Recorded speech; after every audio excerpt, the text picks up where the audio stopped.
Hello friends, आज हम एक मेडिकल नेग्लिजेंस केस के बारे में बात करेंगे जिसमें ब्लड और उसकी स्टोरेज के बारे में इशू है और वहाँ पे डिस्कशन भी हुआ ब्लड और उसके डॉक्यूमेंट्स के बारे में।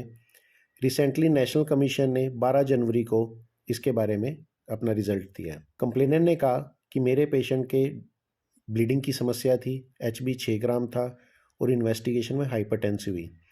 गायनिक ने कंसल्ट किया और हरी में ऑपरेशन की प्लानिंग कर ली।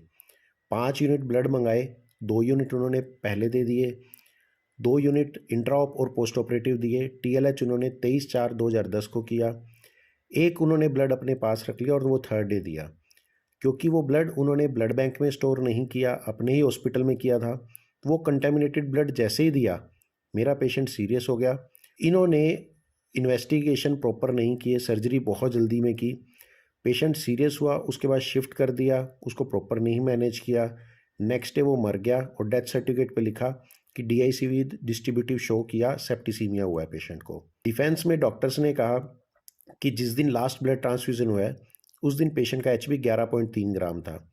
सभी इन्वेस्टिगेशंस प्रॉपरली की गई है, कोई लैप्स नहीं है। डेथ जो हुई है वो ब्लड कॉम्प्लिकेशन के कारण हुई है। हाइपरटेंशन इतना ज़्यादा नहीं था और एनेस्थेटिस्ट ने उसको पूरा प्रॉपर मैनेज किया है, तो उसमें कोई नेग्लिजेंस नहीं है। जो मेडिकल बोर्ड बैठा उन्होंने बहुत से पॉइंट कंसीडर किए। उन्होंने कहा जब पेशेंट एडमिट हुआ उस टाइम एक्टिव ब्लीडिंग नहीं थी एज पर रिकॉर्ड, तो DNC को क्यों नहीं कंसीडर किया। अगर पेशेंट का ब्लड कम था, उसके इतने आपने ब्लड ट्रांसफ्यूजन किए, ब्लीड वो कर नहीं रहा था, तो ऐसे में एटलीस्ट 24 आवर तक ब्लड ट्रांसफ्यूजन के बाद क्यों नहीं रुके। अगर आप जैसे कह रहे हैं लास्ट जो यूनिट ब्लड का 11:30 पे लगाया है या 11:15 पे लगाया है, तो ट्रांसफ्यूजन क्यों किया गया इतने हाई ब्लड पे भी। ब्लड को 24 घंटे से ज़्यादा हॉस्पिटल में क्यों स्टोर किया गया, प्रॉपर स्टोरेज नहीं होती किसी भी हॉस्पिटल में, और गवर्नमेंट नॉर्म्स के हिसाब से भी आप ब्लड को 24 आवर से ज़्यादा स्टोर नहीं कर सकते। प्रॉपर प्री ऑप इवैल्यूएशन नहीं किया गया। इसमें जैसे थोड़ी सी कार्डियक प्रॉब्लम थी पेशेंट के, हाइपरटेंसिव था, एक्सरे में कार्डियोमेगाली थी, तो प्री एनेस्थेटिक चेकअप भी नहीं हुआ, प्रॉपर कार्डियक वर्कअप भी नहीं हुआ, पोस्टमार्टम नहीं हुआ।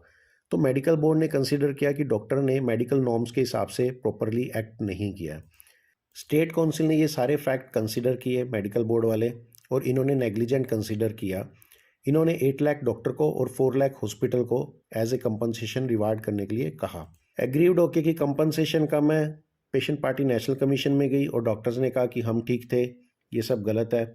नेशनल कमीशन ने भी कंसिडर किया कि जितने भी फैक्ट्स हैं वो स्टेट और मेडिकल बोर्ड ने जो देखे वो सारे फैक्ट सही हैं। कंपनसेशन लो है, इतनी लो कंपनसेशन नहीं होनी चाहिए, और उन्होंने कंपनसेशन इंक्रीज़ कर दी 15 लाख डॉक्टर के हिसाब से और 10 लाख हॉस्पिटल के हिसाब से, टोटल 25 लाख उन्होंने कंपनसेशन अवार्ड कर दी। टेक होम मैसेज की बात करें, किसी भी ब्लड को हॉस्पिटल में लंबे टाइम तक स्टोर नहीं करना चाहिए। आपको मल्टीपल ब्लड की ज़रूरत है, आप एक एक या दो दो करके मंगा सकते हैं। अगर एक दिन में 2 लगाने हैं, आप 2 मंगाइए। 3 आवर्स 4 आवर तक आप उसको स्टोर कर रहे हैं, कोई बड़ा इशू नहीं है। जो ब्लड को स्टोर कर रहे हैं उसका आइडियल टेम्परेचर 2 to 6 डिग्री रहता है, तो उसका स्पेशली हमें ध्यान रखना है कि हम जो रेफ्रिजरेटर में अपना ब्लड रख रहे हैं वो 2 to 6 आवर्स रहे। अदरवाइज़ अगर आपके हॉस्पिटल के पास ही ब्लड बैंक है तो आप एक एक करके मंगाएं, वो ज़्यादा बेटर है। ब्लड ट्रांसफ्यूज़न के बाद कोई भी अगर रूटीन सर्जरी है तो आपको एटलीस्ट 24 आवर तक वेट करना चाहिए। हाँ, इमरजेंसी है तो आप इमीडिएटली आपको ऑपरेट करना पड़ेगा, जो ब्लड है वो आपको लगाना पड़ेगा।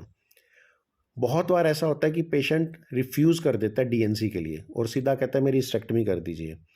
ऐसे में आप एटलीस्ट उसको डॉक्यूमेंट करें कि मैंने DNC एडवाइस किया है, पेशेंट DNC नहीं करवा रहा एंड डायरेक्टली वो कर रहा है हिस्टेक्टमी, उसके प्रोज एंड कॉन्स ये थे, मैंने एक्सप्लेन कर दिया और पेशेंट नहीं मान रहा है।